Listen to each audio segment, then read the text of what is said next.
I don't know how many of you guys do this, but every couple years I'll be walking through my place and pass by a shelf where I keep all of my old games and just get this urge to sit down and play through an entire console library of games that I had.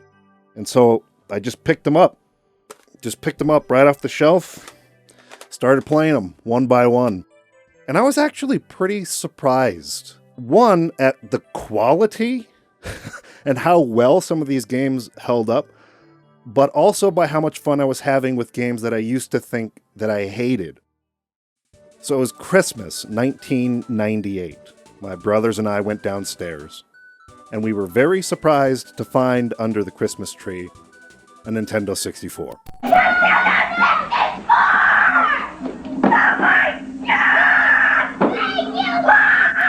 My reaction wasn't quite that strong, but I was really surprised because my mother had always hated how much we had played video games back in the NES days. She did not like that we stayed inside and played games, so we weren't allowed to have a Super Nintendo. We basically only had educational games on PC, Math Blaster and Reading Blaster and puzzle games and things like that. Every once in a while she might cave and let us get a Star Wars game like Rebel Assault 2 or something, but for the most part, we didn't have any video games in our house from like 1992 to 1998, like that span of 6 years, when everybody else, all the other kids had Super Nintendos and Sega Genesis and all this cool stuff. We weren't allowed to have it. So I was pleasantly surprised to find an N64 under our tree. And each of us, my two brothers and I, got a game. My older brother got Goldeneye, my little brother got Mario Kart, and I got NBA Courtside. It's so funny going back and playing this now, because it's not a very good NBA game.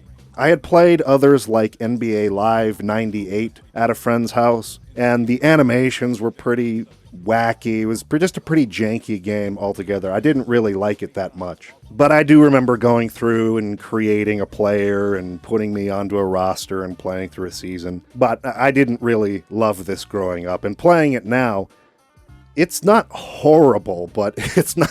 I mean, just look at some of these animations. They're pretty weird. I ended up getting the next one that came out, Kobe Bryant NBA Courtside 2, which I remember too, just being so blown away, like, oh my gosh, because they had like they had like JPEGs of Karl Malone and Glenn Rice that they just slapped onto these like terrible models, but I thought that looked so real. Anyway, enough about NBA Courtside. Goldeneye was where it was at. That's what we were really excited for.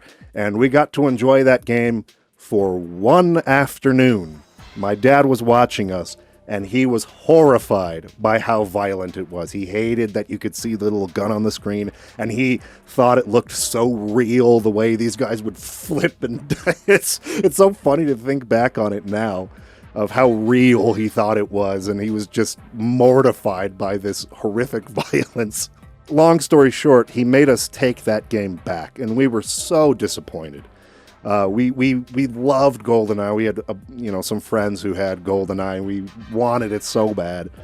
And anyway, he made us take it back. But this ended up being a blessing in disguise, because my brother ended up picking The Legend of Zelda: Ocarina of Time instead.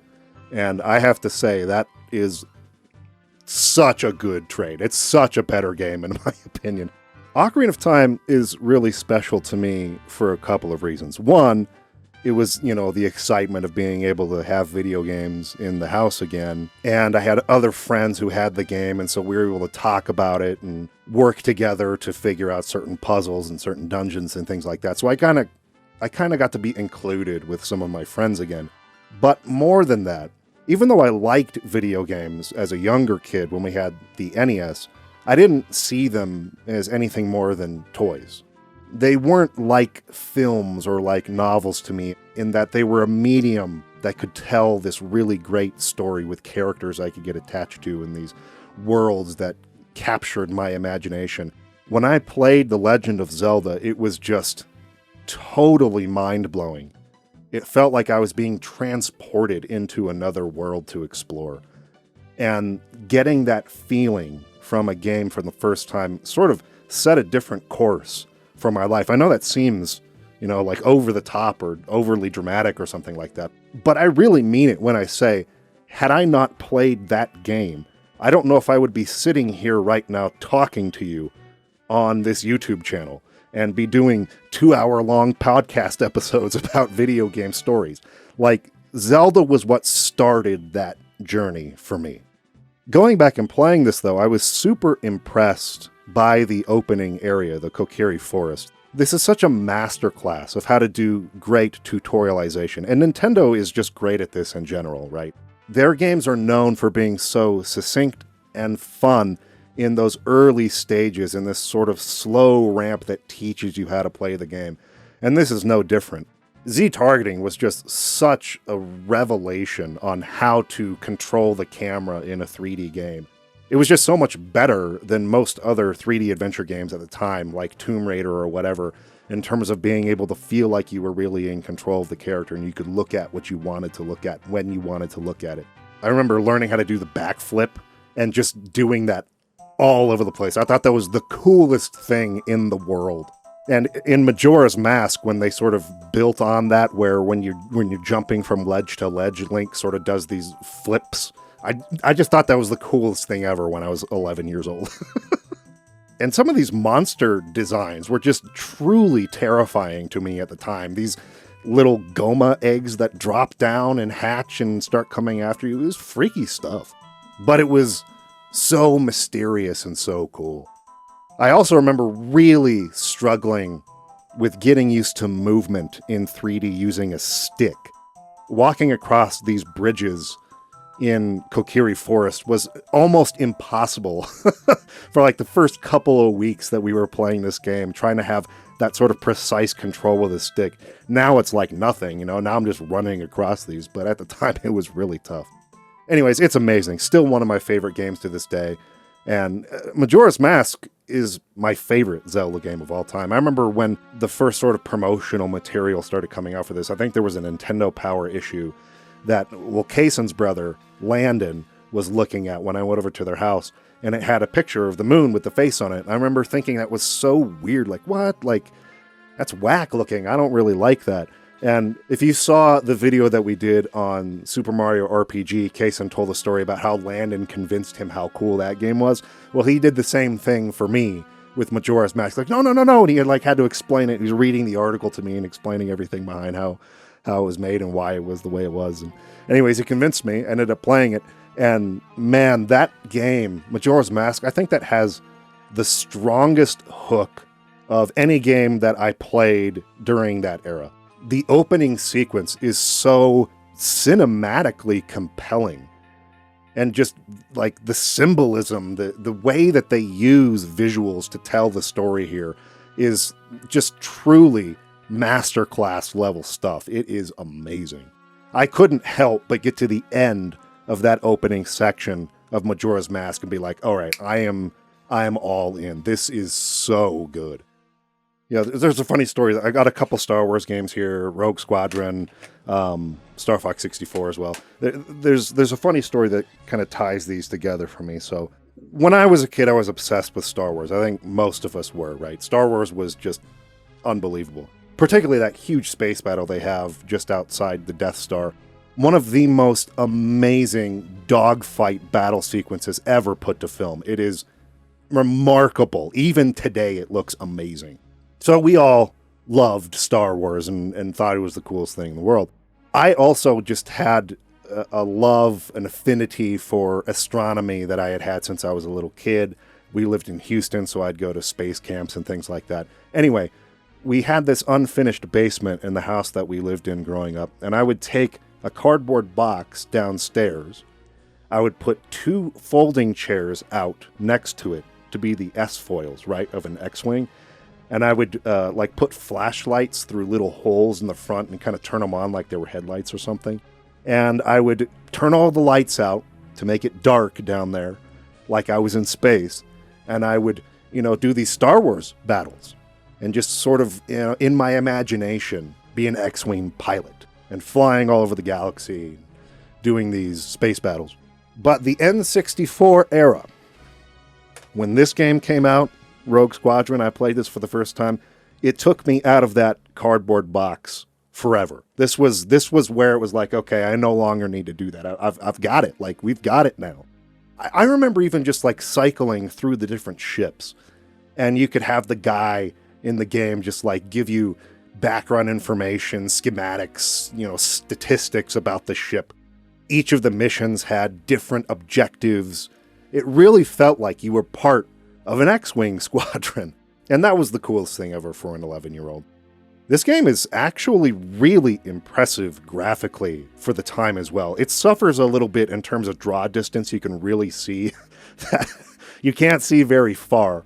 But the quality of the models and even the textures for an N64 game, this was really, really good. Anyway, so that was huge, but also Star Fox 64, even more so, really to me felt like I was sort of transported, like I said, to that other world, into a galaxy far, far away, and then I was doing these amazing dogfights in space, you know what I mean? The first time that I saw this, it was at the end of one of our Little League baseball seasons. They usually would do a party at the end of the year, right, at the coach's house or at a park or whatever. So we were having a party at the coach's house, and the coach's son had this game. They were playing it down in the basement. So I remember I went downstairs, and 4 kids were sitting around the TV playing the versus mode of Star Fox 64, and I just could not believe what I was seeing. It was just, what? This is awesome. I have to go get this game immediately. And, begged my mom. Eventually we did get it, and I can't even tell you how many hours I put into this. And it's still one of my favorite games to this day. It's just so well designed. There's a little bit of a lightning in a bottle kind of element with this game as well. Every Star Fox game that has followed this feels super cheesy. I liked them. I played Star Fox Adventure. I know that was originally supposed to be a different game from Rare, right? But I liked it. And I liked Star Fox Assault all right. And I even liked Star Fox Zero all right. But these were just very, to me, average games. Whereas Star Fox 64 was truly excellent. I think a lot of it came down to its presentation. The voice acting in this is the part that I really feel is lightning in a bottle. Because clearly the lines are written like a Saturday morning cartoon. They're kind of cheesy, it's made for kids. But the actors brought this energy to Star Fox 64. It rode that line between being like memeable, but lovable and fun, and cringe. It just walked that line perfectly. I mean, obviously it's memeable. Everybody knows do a barrel roll, right? Like, a lot of these lines are repeated over and over again. But it was self-aware enough to not be cringe. Hopefully I'm making sense with that. Everything that came after this, as far as Star Fox goes, doesn't really ride that line as well as this game did. Even in the remake of Star Fox 64, where they got the same actors to come back, they read it with a different energy, and it's just not the same. The music in this game is phenomenal. The visuals are phenomenal. The voice acting in it is like legendary in, like I said, that memeable kind of way. It's just a ton of fun. I love it to death. Speaking of Rogue Squadron a couple minutes ago, you can't really talk about a console generation without talking about its Star Wars games. I also had Episode 1 Pod Racer. This game is really fun. I don't have a ton of memories with it, though. It's really, really hard. I remember as a kid, I would try it. I would sit down for a couple of hours and try to play the game, and I would do any race outside of like the first sort of beginner level, and I was just getting cooked badly. I could never get anything higher than like 8th or 7th place. And I'm sure it's one of those things where if I really sat down with it and tried really, really hard, I could figure it out. But it was just really, really, really hard. More so than most games that came out at that time. I sat down with it now as a 36-year-old and was trying to figure it out. And it was still really, really hard for me. But I was surprised by 2 things. One, by how well it handles. Like, it feels really good. I was expecting, going back playing all these freaking N64 games, that most of them were going to feel really clunky and janky and clumsy to play. And I'm actually quite surprised by how well a lot of these games handle even now. And this one's no exception. It feels really good. First of all, the sense of speed that they're able to achieve, you really feel like you're going, 400, 500 miles per hour or kilometers per hour, whatever it's supposed to be. You really feel that sense of speed. It's intense. On top of that, I was actually really surprised by how good the visuals look. Obviously, it's an N64 game. It's going to be held back as far as poly count and, textures that it can use. But it almost feels like, in terms of an animation standpoint, a PlayStation 2 or GameCube level game rather than an N64 game. It's that impressive in motion. It's really good. We also had Shadows of the Empire. I loved this game to death, and I cannot decide, even now after playing it for a couple of hours the other day, whether or not this game is good. I don't think it's good, but somehow it's fun. And that sounds like oxymoronic to me, like if a game is fun, then it is good. But it's so clunky from a presentation standpoint. There's so many things about it that just are kind of like off or not right. But like somehow it kind of gets past all of that for me and it still ends up being a good time. Dash Rendar was one of the coolest Star Wars characters. I can't believe they didn't make a film based on Dash Rendar. The story of Shadows of the Empire takes place between The Empire Strikes Back and Return of the Jedi, which I think is just a really cool period of the Star Wars timeline. There's a lot of stuff going on there that you don't see in the movies. We had the novel. I read the novel as a kid. I thought it was fantastic. And so the game is really cool because it's got that awesome Dash Rendar character, kind of a Han Solo-like, rogue kind of character. I loved this jetpack that you get in the game. It was like the coolest thing in the freaking world. And you fight Boba Fett in this jetpack level. So you're like flying up in the air with Boba Fett. I can't even think outside of the recreation of some of the battle scenes from the GameCube Rogue Squadron game. I can't think of anything that's like a cooler setting for a level than a jetpack battle against Boba Fett. That is just freaking tight. But yeah, this is a game where it feels clunky to play now, but it felt clunky to play then. I don't think it was ever considered like a great game, but it's still kind of charming, and it's got a place in my heart, you know what I mean? Oh man, I talked about Mario Kart for like a split second when I was saying we had gotten 3 games for Christmas when we got the N64, and I didn't even talk about it. Mario Kart 64, really, really great racing game. Loved it. This was actually the only console game I can remember outside of Pac-Man on the NES that my mother played. And she didn't just play it, she played it a lot. I think she played Mario Kart more than I did. And for some weird reason, she would race as Donkey Kong. I don't know if that's because he handles differently than the other characters, but she liked to play as Donkey Kong. That's what I remember the most about Mario Kart, was that my mom was hogging the N64, and we weren't able to play it because she was playing Mario Kart so much. But Mario Kart was not it for me. Diddy Kong Racing was where it was at. This game was where it was at in terms of kart racers.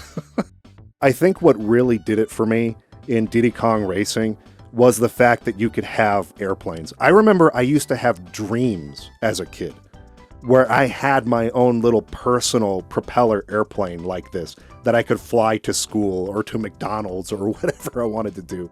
I think Rare really knew their target audience. They really knew what was cool for kids in my age range during that time. And being able to switch between the go-kart, the hovercraft, and the airplane was a really brilliant idea. I am actually shocked that Nintendo has not carried that idea over into any Mario Kart that has come afterward. I don't know why no one has done it. There is no kart racer that I know of, maybe I'm mistaken, maybe you guys know, where you can fly airplanes against a hovercraft against a regular go-kart. It was a brilliant idea. It was really, really, really smart. And I love the adventure mode too. The fact that you can kind of drive around to the different levels and explore kind of the overworld of this island. I don't know. Diddy Kong Racing for me was just way, way more fun than Mario Kart. I liked that you actually knew what you were going to get from the balloons when you got them, depending on the color. So in Mario Kart, the question mark boxes, you don't really know what you're going to get, right? It's kind of randomized. And depending on what place you're in, if you're in first place, you're not going to get the great items. If you're behind, you'll get the better items. But in Diddy Kong Racing, you knew I'm getting a red balloon, I'm getting a rocket. And if I get another red balloon, I upgrade the rocket, you know? And if I get it again, I upgrade it a third time. Same with the boosters that are blue and so forth. I really, really liked that aspect of it. And so there's a lot of things that went into it, but for me, Diddy Kong Racing clears Mario Kart 64. It's not even close. My older brother and I are 2 years apart. My little brother's 4 years younger than me. So he was probably 5 or 6 years old at this time, a little bit young. And so the games that he would get for birthdays or Christmas or whatever, it was a little bit too hard for him sometimes. So he would always be asking me to help him beat the games that he would get because he wanted to see them, you know, through to the end. And so it would annoy me so much because I never wanted to play. I hated the games that he would get. Some people might kind of cringe at this one, but Yoshi's Story was one of those games. Now, I'm sure a lot of people have good memories with Yoshi's Story. I did not like this game at all. I thought it was really annoying. I didn't like the way the little Yoshis would sing off-key.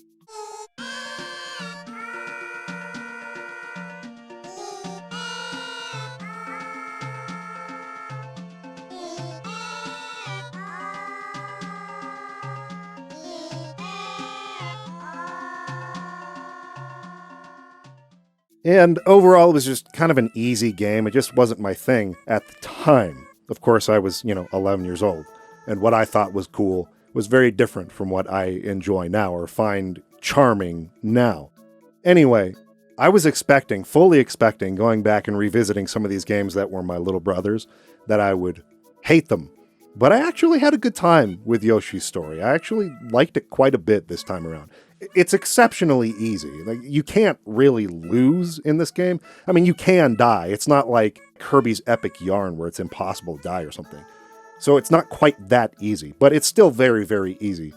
But visually, it really holds up. It's got kind of this like crocheted look to it. Well, Kirby's Epic Yarn might be like the best sort of comparison to point to. It's got that kind of style to it, right? And it really, really holds up. I was saying this in the last video that I uploaded about the games I'm excited for this year. These days, I pursue games that go for more of a highly stylized look than for photorealism. For me, I'm totally over photorealism. Whatever. It does nothing for me at this point. Not that would be, keep me away from buying something that looks interesting to play, like Dragon's Dogma or something like that.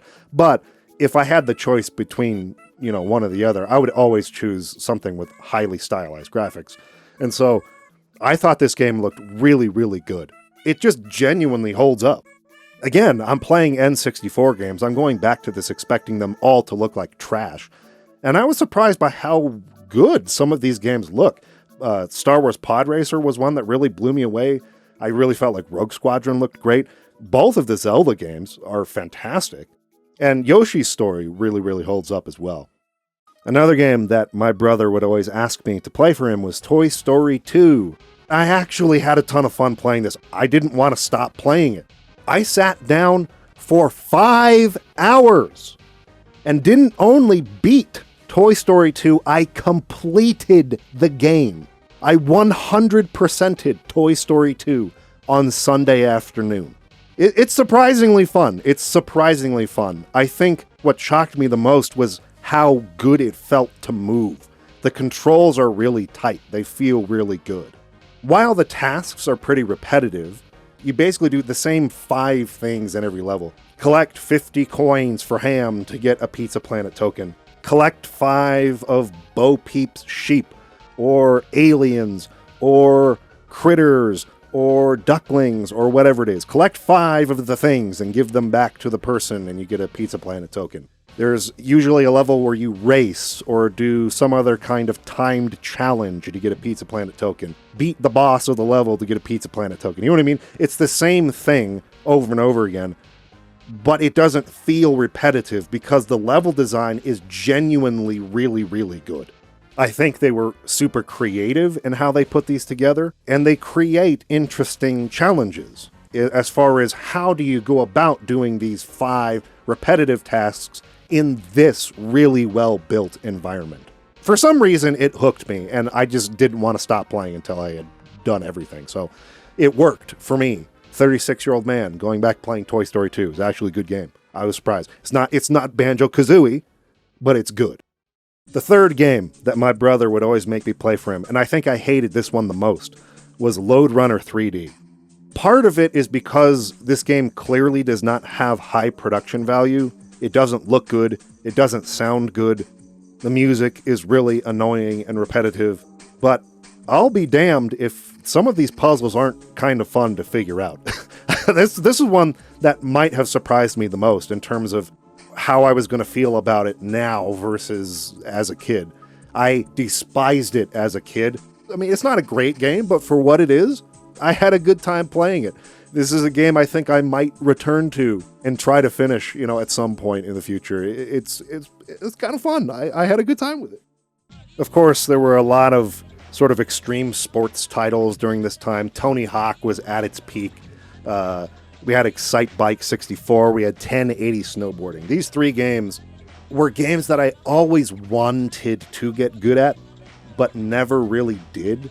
I just, for some reason, I just never was motivated to put the time into them that I needed to get good at them. But they're the kind of games that I would look at on the shelf and be like, oh man, I really wish I was good at that. I really want to master that game.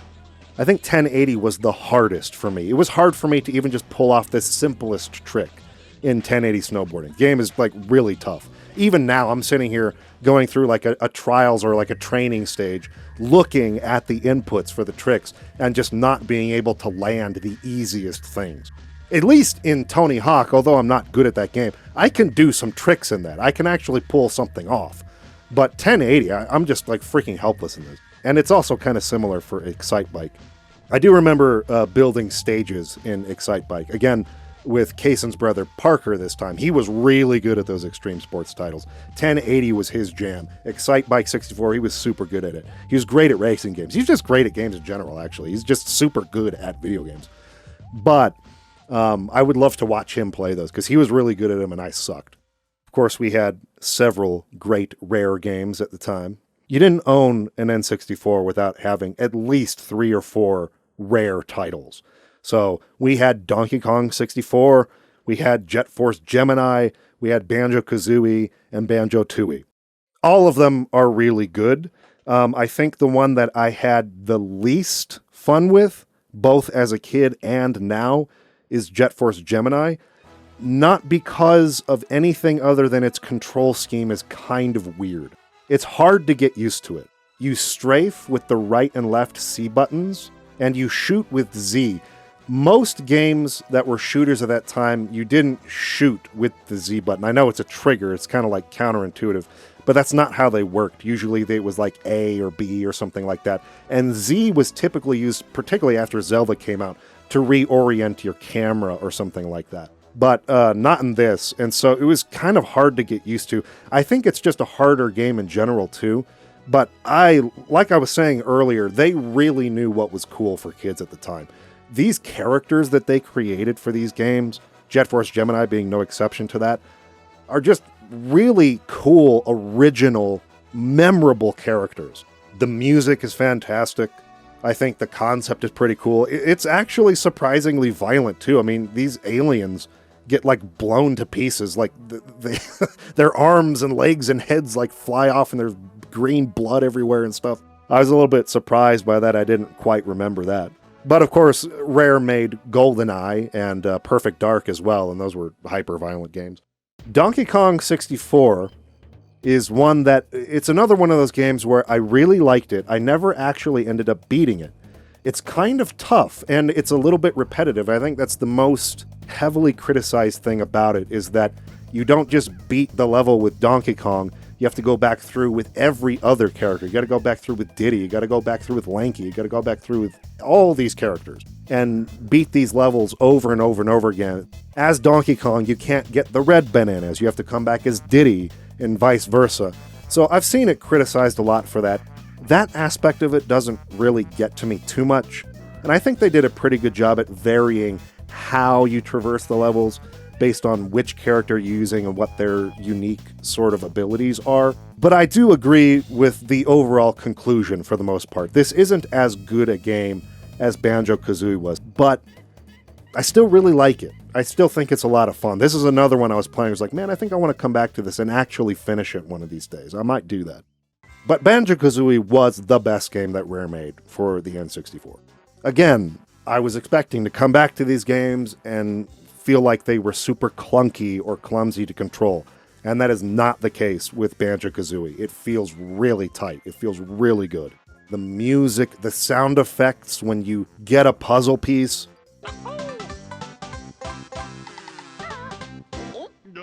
All of this is just like so iconic and classic and fun. Funny story about Banjo Kazooie. So again, Landon, Kaysen's older brother, the one who convinced me to play Majora's Mask, he was struggling at the end of the game. I think he was on the final boss. And he let me borrow the game because I wanted to go try it before we decided whether or not we wanted to buy that game, whether we wanted to ask our parents to get it as a Christmas gift or whatever, right? We were limited. We only got 3. Each of us would get 1, so we had to, choose carefully. Anyway, I ended up beating the game on his file because I was used to my brother coming up to me and being like, hey, can you help me out with this, So when Landon explained that he was struggling with the final boss, I was like, oh, I'll give it a try. And I ended up beating the game and going back like, hey, I beat it. And he was so pissed. He's so pissed at me. And I was like, oh, I was all confused. I didn't understand why. Of course, not every N64 game was a banger. There were some bad ones, and we were not spared of that. We got a couple of bad ones ourselves. However, one of them I think is still pretty charming, even though it's not great, and that's Clay Fighter 63 1/3. I know that this is part of a series and that the SNES games were pretty well liked, but this game is not. It was very poorly reviewed, and people generally talk badly about this. I had a good time with this as a kid. I was playing it now, and I can't see why anyone would play this outside of maybe 20 minutes. Some of the characters are kind of funny and whatnot. Some of them are questionable. But there's a certain charm to this. I remember I really liked this rabbit character. I don't even remember who he is, because he would just say things like, you suck. You suck. And, as a kid, I thought it was really freaking funny. But it has like 2 modes. You've got like your sort of regular one-player mode where you work through like a gauntlet of characters up to a boss.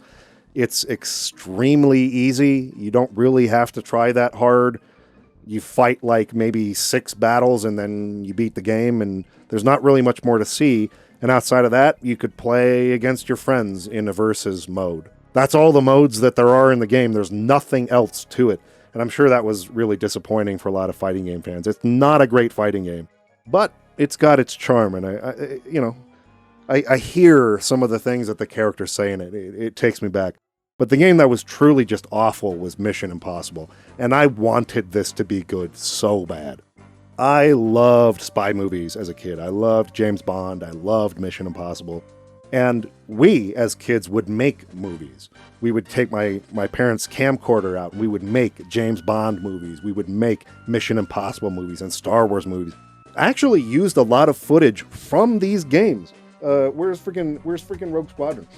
We made a Star Wars movie, and I would capture footage on my VCR from Rogue Squadron to sort of put in there for the battle sequences and stuff like that. Anyway, we loved Mission Impossible. We made a Mission Impossible movie. And I wanted a spy game so bad. Now, you gotta remember, I didn't have a PlayStation, so I didn't have Metal Gear Solid. I didn't even know about Metal Gear Solid. I'd never heard of it before. But I wanted a spy game that wasn't like Goldeneye. I didn't want a shooter.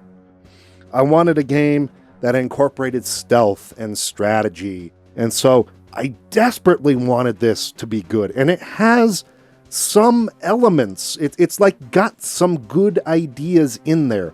But it is just so trash from a presentation standpoint and from a control standpoint. It feels so terrible to play this game and control the character. A lot of the levels just have some of the weirdest, dumbest, questionable design. It's just not a good game. It is horrible. They have this one mission where you're a sniper protecting Ethan in like a train station, and you have these enemies that'll just run up to him at full speed and pull a gun out in his face, and you're supposed to pick them off before they shoot him in a public train station with like people everywhere. Like the whole concept for the mission is just like ludicrous. But on top of that, you would have people running full speed straight up to Ethan and reach in their pocket like they're going to pull out a gun, and then they pull out their cell phone or they pull out chapstick just to try to confuse you, you know, just to try to get you to shoot an innocent person. The game sucked. The sound is really bad. Like some of the lines the character would say were just like so terrible. Even the character models are just like really, really bad. I think of all the games I played over the weekend for this video, this one looked the worst by far. This is sort of the cliche to me of like, this is what games of this era looked like. You know, you see like PS1 Hagrid, you know, that meme. I don't know if you've seen that online. That's what you expect when you go back to these games. You expect them to look like this. But it was really only Mission Impossible and Toy Story that looked really horrible like that. Anyway, this game, friggin' horrible, but I played it a lot. This might have been my third most played game. I think that Zelda, Ocarina of Time, was definitely my first. I beat that game probably 50 times from beginning to end. That's not an exaggeration, 50 times at least. Then Star Fox 64, and then Mission Impossible. I played this one a lot, but it was not good. Let's see, what else do we got here? Oh man, I can't get to the end of this video without talking about Harvest Moon. I adore Harvest Moon 64. It is so much fun. I have so many memories with this. I think what really caught me off guard about it was I went again to Kaysen's place, and they were playing it over there. And my first impression was, why are you playing this farming simulator game? This looks dumb. This looks weird. Why would you spend your time with this instead of with any one of these really cool Star Wars games or Goldeneye or something like that? Why are you playing this farming game? And I sat down and I watched Kaysen almost every day for an entire summer play Harvest Moon 64. And we both just got so into it. There is something so charming about this game that I have not felt in any other, even Harvest Moon game. And now, I know a lot of people today are going to point at something like Stardew Valley and be like, Stardew Valley has made any other farming game obsolete at this point. Why would you even play Harvest Moon 64? There are so many things aside from just, I don't know, the scale or maybe convenience or quality of life types of things that go into making a game charming and memorable and a part of your heart and your life. And Harvest Moon 64 had it all. The music, the characters, the scenario itself, and, you know, taking over this farm that was left behind by your grandfather. There is no way that I will not still be playing this game when I am 50 years old, 60 years old, something like that. In fact, the first set of videos that I ever made on YouTube, even before I started doing Final Fantasy reviews, was a Harvest Moon Let's Play. That is still live on my first ever YouTube channel. I'll put a link in the description, I guess, if you want to go watch it. But I've been thinking for a while about returning and doing a second Let's Play on that old channel of this game, because I have never actually done the one thing in the game that I have always wanted to accomplish, and that is getting the party picture at the end of the 3-year period. It's one of the hardest things to do, because you have to play the game for so long. There are so many things. A lot of things you don't even realize that you have to keep track of and that you have to do in order to get this party picture. It's a very, very hard thing. It's a grind in order to actually accomplish that. You can think of it, I guess, as like a really, really difficult platinum trophy on some obscure game that requires you to do like a perfect playthrough of it or something like that. That's the equivalent of what it takes to get the party picture in Harvest Moon 64. And so there's always something for me to come back to and to aspire to try to do the next time I play it. And so I've been thinking about this for a couple years now. I'm getting an itch to go back and take another crack at it, trying to get the party picture. I may do that.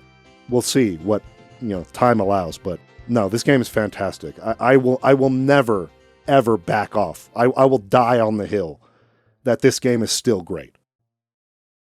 Oh, I know. I haven't talked about Super Smash Bros. Yet.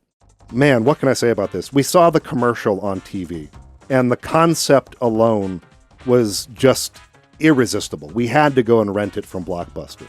So we go and rent the game from Blockbuster. We play it for 3 or 4 days, take it back, rent it out again. Eventually it was like, we just got to buy the game. Now, while I love Super Smash Bros., I didn't really, really seriously get into it until Melee came out. Melee was my jam. I loved Melee.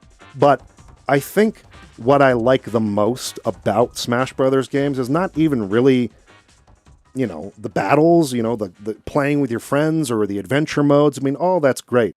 But I think the thing that to me makes this series stand out is how it highlights classic games, really, really good games that you may not have heard of before.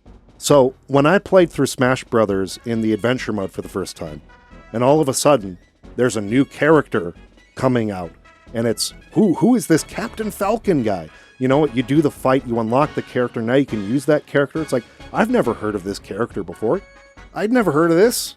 I had no idea what F-Zero was. It wasn't until I played Smash Bros. That I learned about Captain Falcon.